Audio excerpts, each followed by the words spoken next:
Olá pessoal, bom dia, boa tarde, boa noite. Não sei que horas vocês verão essa nossa gravação da nossa disciplina de tecnologia de alimentos. Hoje, na verdade, eu vou fazer uma introdução para vocês conhecerem esse mundo da tecnologia do alimento e verem quantas coisas que vocês já conhecem fazem parte da tecnologia de alimentos, mas vocês não imaginavam, tá certo? Vamos lá então.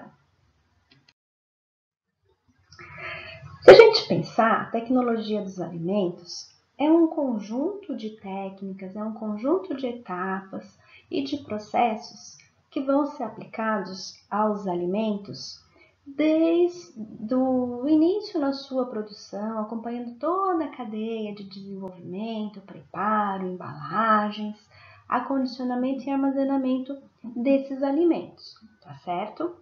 E aí, qual que é o objetivo da tecnologia de alimentos então? Por que se aplicam essas técnicas, essas etapas que são divididas, em subprocessos, são realizadas algumas com calor, algumas com fermentação, algumas com temperaturas mais baixas, às vezes usa vácuo, às vezes não. Para que se faz isso, Então, o objetivo da tecnologia de alimentos nada mais é do que oferecer ao consumidor, e esse consumidor ele pode ser a gente, ele pode ser um restaurante, pode ser um hospital, pode ser uma indústria, mas ele vai sempre oferecer a esse consumidor produtos que sejam nutritivos, que sejam apetitosos, porque ninguém gosta de comer uma coisa feia, uma coisa molenga, uma coisa que não nos atraia, Diz que a gente primeiro come com os olhos, Então ele tem que ter uma boa apresentação. Se a gente vai olhar, vai ter vontade de comer, e isso às vezes engana a gente, Porque a gente olha o alimento, um doce, um bolo, às vezes ele tá lindo, maravilhoso. A hora que a gente come, a gente se decepciona, Mas, além de estar nutritivo, com boa aparência, ele deve ter o maior tempo de armazenamento, que a gente fala que é o maior tempo de vida útil, ou shelf life. Por quê? Porque quanto maior o tempo que eu tenho para conseguir fazer com que esse alimento chegue até o consumidor, mais vai ser a minha economia, mais o meu processo, mais a minha matéria-prima vai ter chances de chegar, de ser vendida. Então, se eu tenho um alimento com tempo de vida útil muito curtinho, de 2, 3 dias, eu consigo atingir um público muito menor e ficar disponível por tempo muito menor. Então, consequentemente, eu posso ter perdas, porque o meu tempo de vida é muito curto.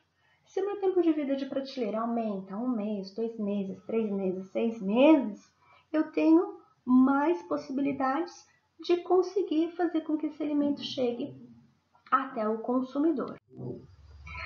Se a gente for avaliar, a tecnologia de alimentos, ela está relacionada com a evolução do homem na Terra. Por quê? Porque nos primórdios, o homem ele só caçava, ele só colhia. Então, ele não precisava fazer com que esses alimentos durassem mais tempo, porque a hora que acabava o alimento, ele mudava de lugar, E aí, nós passamos por uma etapa onde houve um abandono dessa vida nômade, Dessa vida de caçador, de coletador. E o homem se fixou, então, à terra. E com a fixação à terra, ele precisava, ele dependia da produção de alimentos. Por quê? Porque senão ele não tinha como sobreviver naquela terra onde ele se fixou. E aí, ao longo dos anos, o homem ele desenvolveu tanto técnicas agrícolas, mas também técnicas de armazenamento e de conservação desses produtos que eram produzidos. E os principais métodos de conservação desenvolvidos foram aqueles que utilizavam a natureza. Então, a secagem, utilizando o sol, utilizando os ventos, a defumação, que utilizava colocar o alimento sobre as fogueiras, sobre os fogões a lenha. Observou-se também que a salga, né, quando se adicionava sal no alimento, na carne ou no vegetal, aquele vegetal demorava mais, e a fermentação, que além de aumentar a vida de prateleira, ela confere uma característica sensorial, ou seja, uma característica de aroma, sabor, textura, que pode ser muito diferente da matéria-prima original, como, por exemplo, o queijo. O queijo ele vem do leite. Se eu pegar o leite e o queijo, eles têm características muito diferentes.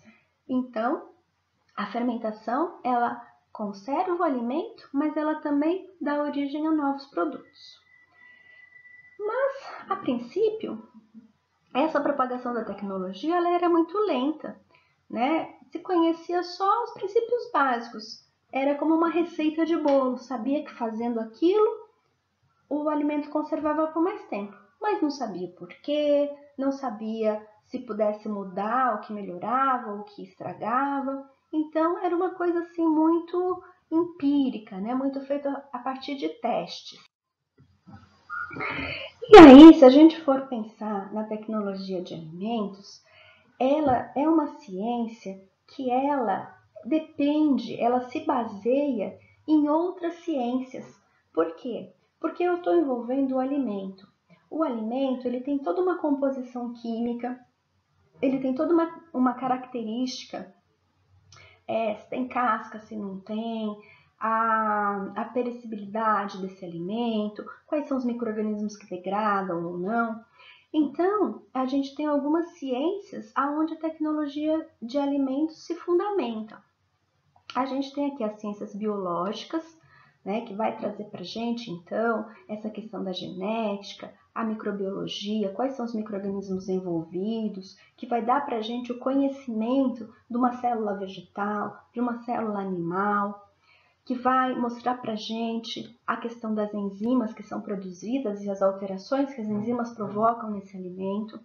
A gente tem também a fisicoquímica, que vai trazer informações sobre o comportamento, sobre a entalpia, sobre características que envolvem, né, a conservação do alimento também.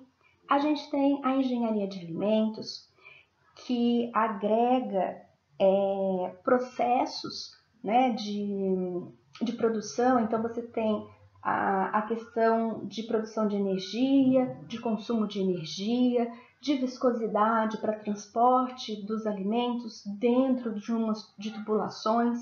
Para o leite, você usa uma força para escoamento. Para o doce de leite, para a geleia, que são mais viscosos, a gente vai ter uma outra força, a gente vai precisar de uma quantidade de energia para aquecer ou para resfriar diferente. E a gente tem a nutrição, que vai informar para a gente o valor nutritivo desse alimento, que vai conseguir quantificar se há perdas ou não envolvidas, vai conseguir indicar para que grupo de pessoas aquele alimento que foi produzido deve ser consumido, pode ser consumido, quais são as restrições ou não, quais são os benefícios ou não. Então a gente vê que a ciência de alimentos, ela não é uma ciência única, ela é multidisciplinar. Por quê? Porque ela necessita de conhecimentos que são dados por outras disciplinas, ok? E quais foram os fatores que contribuíram para o desenvolvimento da tecnologia de alimentos ao longo dos anos? Então, a gente tem o desenvolvimento e a concentração demográfica, né? Antigamente, as cidades eram pequenas, os aglomerados populacionais eram pequenos e eles davam conta de produzir o próprio alimento. Com o desenvolvimento, o crescimento da população, a formação de grandes centros urbanos, a gente começou a ver que os grandes centros urbanos não conseguiam mais produzir, né, alimentos para toda aquela população. Se a gente for pegar a nossa família mesmo, né, os nossos avós tinham o hábito de ter uma horta, de ter um pomar, de às vezes alguns criarem alguns animais, e hoje em dia a gente não consegue. Mesmo quem mora em casa, acaba não tendo muito tempo, muita disponibilidade para isso, né? A gente tem também o êxodo rural, né, que mandou muitas pessoas do campo que produziam para a cidade, e aí essa concentração de pessoas não davam conta de se alimentar com alimentos produzidos no local e tinha necessidade de que aquele alimento viesse de longe. E esse alimento vindo de longe, se ele não tivesse nenhum processo de conservação, nenhum método de conservação agregado a eles, os alimentos acabavam estragando no meio do caminho. Situações de emergência, né? Como a gente vê calamidades, como um derramamento lá da lama em Minas, como furacões, como terremotos, como guerras, não adianta você mandar para essa população alimentos perecíveis, alimentos frescos. Por quê? Porque não tem energia, porque não tem refrigeração. Muitas vezes eles não têm como armazenar esse alimento. Então eu preciso mandar um alimento que tenha uma vida útil grande. E geralmente os alimentos industrializados, eles têm uma vida útil maior. Então eu consigo, ao invés de mandar um leite pasteurizado, eu consigo mandar um leite em pó, eu consigo mandar um leite com uma embalagem longa-vida. Ao invés de mandar frutas para se fazer sucos, eu posso mandar sucos de fruta, eu posso mandar geleias, que são, então, alimentos que passaram por essas etapas da tecnologia de alimentos e estão aptos a serem conservados por um maior tempo. Além disso, a gente tem um aproveitamento grande de matéria-prima. Então, se eu tenho uma grande produção de laranja, se eu tenho uma grande produção de tomate, de qualquer tipo de fruta, e a população ela não vai conseguir consumir aquele alimento todo in natura, eu posso industrializar, eu posso transformar aquela laranja em suco de laranja, em geleia de laranja, o tomate em molho de tomate, extrato de tomate, eu posso fazer um leite condensado, eu posso fazer um leite em pó. Então, a matéria-prima in natura, quando ela está em excesso, ela não precisa mais necessariamente ser perdida. Eu posso industrializar e transformá-la num outro produto com uma vida de prateleira mais longa. A disseminação do conhecimento, né? Então, hoje em dia, a gente sabe por que a conservação acontece, a gente sabe se a gente aumentar ou diminuir a temperatura, qual é o impacto disso, a gente sabe a importância dos ingredientes e o que acontece se eu aumento ou diminuo. Então, a gente tem um conhecimento, um domínio maior dos processos. A gente observa também a necessidade de atendimentos especiais, né? Então, grupos de pessoas com necessidades especiais. Os primeiros alimentos especiais foram os alimentos dietéticos, desenvolvidos a princípio para os diabéticos. Depois foram utilizados por pessoas que queriam reduzir peso, manter a forma. Hoje em dia a gente tem alimentos sem lactose, a gente tem alimentos sem glúten, a gente tem alimentos com adição de alguns nutrientes específicos para as crianças, para as gestantes, para os idosos. Então, são alimentos para atender às necessidades especiais. A gente tem a concorrência comercial, né?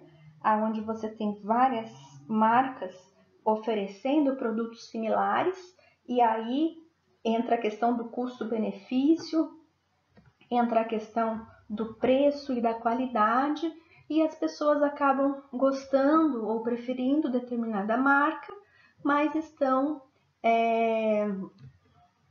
abertas a conhecerem marcas diferentes, e a gente tem uma concorrência que muitas vezes favorece o consumidor, porque a gente tem opção de vários produtos com preços e qualidades diferentes. Então, a gente já falou, né, bastante do aumento da vida útil dos produtos, a disponibilidade também, né? Antigamente, a gente tinha as safras, né? A época do morango, a época do caqui, a época do maracujá, e quando você processa esse alimento, ele vai se tornar disponível por um tempo maior. A gente tem também as novas, né, características sensoriais que são dadas aos alimentos com a preservação do valor nutricional dos produtos. A gente pode prover alimentos fora da safra, a gente já falou a respeito da disponibilidade maior, e a globalização de alimentos tradicionais de determinadas regiões. Hoje em dia, o mundo está todo globalizado e os alimentos também. A gente tem ofertas, né, em qualquer lugar do mundo de produtos de várias regiões. Então, aqui no Brasil, a gente consegue ter produtos que são característicos da Itália, que são provenientes da França, que vieram de Portugal, da China, do Japão. Então, hoje, o alimento também está globalizado. Uma outra importância é a redução das tarefas domésticas. Com a entrada da mulher no mercado de trabalho, nós tivemos uma necessidade de ter rapidez, de ter praticidade na produção de almoço, do café da manhã, nas tarefas domésticas, né? Então, antigamente, muitas das famílias, muitas das mulheres fabricavam suas próprias geleias, seus próprios doces, suas próprias massas, os próprios molhos, as conservas de vegetais, as compotas de fruta. E hoje em dia, a gente tem a indústria de alimentos fazendo tudo isso, reduzindo bastante, então, o tempo gasto na elaboração de muitos alimentos. A gente tem muitos alimentos pré-prontos, pré-cozidos, ou mesmo já prontos para o consumo, que você pode ir no supermercado, comprar um congelado, ou mesmo que não seja congelado, e rapidinho você consegue prover a refeição para uma família, para você sozinho. Então, isso facilitou muito. A gente viu também a complementação nutricional ou a redução de perdas, né, nutricionais ou para suplementação. Então, observou-se, né, que existiam alguns problemas de saúde pública e o alimento ele poderia trabalhar a favor da promoção da saúde com a redução desses problemas. E aí, o bócio, né, que é um problema proveniente da falta de iodo, e aí pensou, bom, a gente precisa que o iodo chegue até a população. Qual é um alimento, qual é o ingrediente que ele é usado em muitos preparos? Ele não vê faixa etária, ele não vê sexo, ele não vê classe econômica, ele não tem preferência de raça. O sal, né? O sal, seja rico ou seja pobre, seja criança, seja adulto ou seja idoso, seja negro, seja branco, seja a raça que for, consome o sal na preparação dos alimentos. Então, adicionou-se o iodo, né? Para diminuir, então, o problema de bócio. Algumas vitaminas podem ser adicionadas, o exemplo da vitamina D, que costuma ser adicionada ao leite. A gente tem também a adição do ácido fólico e do ferro na farinha de trigo, que também é um ingrediente usado para pães e para massas, e que tem uma abrangência muito grande na população. Então, consegue-se, né, suplementando os alimentos com esses compostos, consegue ter uma promoção da melhora da saúde de toda uma população. Por outro lado, se a gente adicionando, a gente pode promover uma melhor saúde, verificou-se também que a retirada de alguns nutrientes que estão presentes no alimento, mas que existem pessoas, existem grupos, né, específicos com necessidades específicas, que aquele ingrediente não era bom, aquele ingrediente não deveria estar lá. E aí a gente tem hoje a possibilidade de retirar ou reduzir o teor de lactose de alimentos de origem que tem o leite como origem. A gente tem a possibilidade de substituir ou de retirar a gordura. A gente tem a possibilidade de retirar ou de não produzir álcool em cerveja. Então, a gente tem as cervejas com teor reduzido de álcool ou sem álcool. E isso são, então, para essas dietas especiais. Também, com a produção em larga escala dos alimentos, diminui o custo, né? O custo fixo de você manter uma indústria, de você manter os funcionários, ele vai diminuindo quando você aumenta a sua produtividade. Então, a produção de alimentos em larga escala faz com que o custo de produção diminua.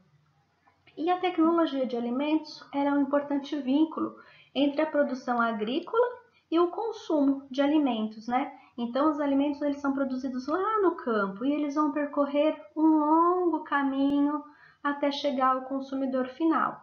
Então, esse alimento ele vai ter que ser transportado, ele vai ter que ser processado, muitas vezes descascado, moído, refinado, vai passar por uma embalagem, vai ser acondicionado, às vezes em temperaturas reduzidas ou não, e aí ele vai ser armazenado, e aí por final ele chega às prateleiras dos supermercados, ele chega ao consumidor final, ok?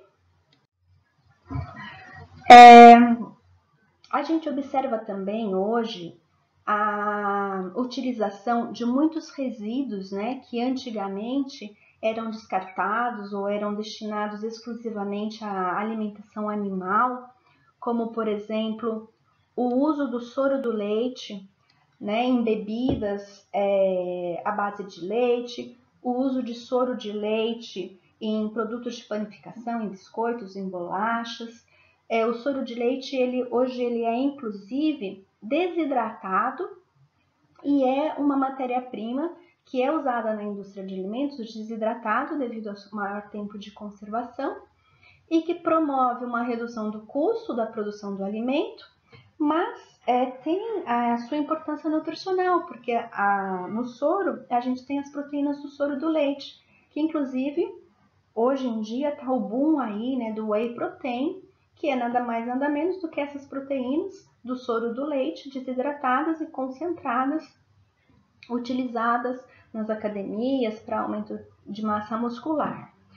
A gente tem também, hoje em dia, o uso de cascas de alimentos que são colocados juntos na produção de farinhas integrais, na produção, o uso de cascas de maracujá, de cascas de laranja em alguns preparos, né? A gente tem também a utilização do farelo, né? O farelo, ele é aquela camada intermediária do cereal entre o endosperma e a casca, né? Então, se a gente imaginar o grão do trigo ou o grão do arroz, no meio a gente tem o grão e a gente tem a casca. Entre a casca e aquela parte branquinha do grão, existem várias camadas, né? E essas camadas, elas constituem o farelo. E esse farelo, ele é rico em vitaminas e é rico em fibras. E antigamente se descartava o farelo do arroz, o farelo do trigo, ou dava para alimentação animal. Hoje em dia a gente tem, além dos produtos integrais, naturais, a gente tem muitas farinhas, muitos bolos, muitos outros alimentos que usam esses produtos que antigamente eles eram descartados, né? A gente tem também, como uma forma de aumentar a vida de prateleira, o uso ou a substituição de atmosferas. Eu posso então fazer uma embalagem a vácuo e quando eu retiro o oxigênio, eu reduzo a oxidação de produtos. Eu posso ter uma embalagem que impeça a entrada ou a saída da umidade e com isso eu vou manter o meu produto por mais tempo, vou manter o meu produto com as características de maciez ou de crocância por mais tempo. Eu posso fazer também atmosferas modificadas ou atmosferas controladas, que são aqueles sachês, né, aquelas almofadinhas que a gente observa hoje de verduras ou de folhas já preparados para salada, mistas. Então aquela almofadinha que ela é cheia de ar, não é um ar comum, ela é uma atmosfera modificada. Os estudos mostraram que a gente pode reduzir a degradação dos vegetais alterando a composição atmosférica. Então eu posso utilizar dessas atmosferas modificadas para que o meu alimento, para que as minhas folhas, para que as minhas frutas não estraguem por muito tempo. A gente tem embalagens com formatos diferentes, né? Pequena, média, grande. A gente tem dispositivos que permitem a abertura e o fechamento da embalagem por diversas vezes. A gente tem embalagens que facilitam a abertura sem que você precise usar um abridor de latas e derramar tudo. A gente tem também a distribuição de alimentos, né? Dos mais diferentes tipos de transporte e que visam manter a qualidade. Então a gente consegue transportar os alimentos se eles precisam de temperaturas de refrigeração, se eles precisam de temperaturas para congelamento. A gente tem transportes hoje ideais que conseguem manter essas condições durante todo o transporte e aí o alimento vai chegar com a mesma qualidade desejada. Se a gente for olhar também do ponto de vista econômico, a indústria de alimentos no Brasil, ela movimenta um montante muito grande. A gente tem um total de quase 25% das indústrias do Brasil são indústrias de alimento. Elas empregam em torno de 25%, 22,5% do pessoal e tem 50% na participação do saldo na balança comercial. Então, movimenta muito a economia. A gente observa que é uma das maiores fontes, né, de geração de ICMS. A gente observa também que emprega muita gente e observamos que vem crescendo, né, esse faturamento e em 2018, por um levantamento da Associação Brasileira da Indústria de Alimento, representou 9,6% do PIB e contribuiu com quase 15% da exportação total do Brasil. Então, quais são as principais matérias-primas que estão envolvidas, né, que fazem parte dessa indústria que vai processar o alimento? A gente tem como origem animal, principalmente carnes, ovos e mel. De origem vegetal, nós temos os cereais, frutas, hortaliças, oleaginosas, que são destinadas à indústria de óleos e gorduras. Temos leguminosas, que podem ser destinadas à produção de conservas. Temos plantas aromáticas e especiarias, que podem dar origem, né, aos condimentos secos, que podem dar origem a molhos e preparados. De origem mineral, nós temos a água e o sal, que são bastante importantes, tanto como ingrediente que vai compor o alimento, mas também na parte de higienização, na parte de sanitização dos demais ingredientes. Uma água de boa qualidade, né? Ela é imprescindível para uma boa indústria. E nós temos também, atualmente, alimentos que têm origem sintética, que são aqueles que são sintetizados nos laboratórios com a mesma estrutura química ou algumas pequenas mudanças dos alimentos tradicionais, naturais. Então, nesse grupo, nós temos alguns edulcorantes, que são chamados adoçantes, né, popularmente, e a gente tem também vitaminas e suplementos. E aí é essencial para que a gente tenha um bom produto industrializado, eu preciso partir de uma matéria-prima de qualidade. Se a minha matéria-prima não tem uma boa qualidade, eu não vou conseguir ter um produto de boa qualidade. Aquele produto ele vai ser impactado pela qualidade da matéria-prima. E vamos agora para conhecer um pouquinho sobre as fases do processamento dos meus alimentos. Mas eu estou achando que está ficando muito grande essa nossa primeira aula. Eu vou fazer uma pausa, vou fazer 2 vídeos. E aí, se vocês quiserem beber uma água, esticar as pernas, sintam-se à vontade. A gente continua daqui a pouco.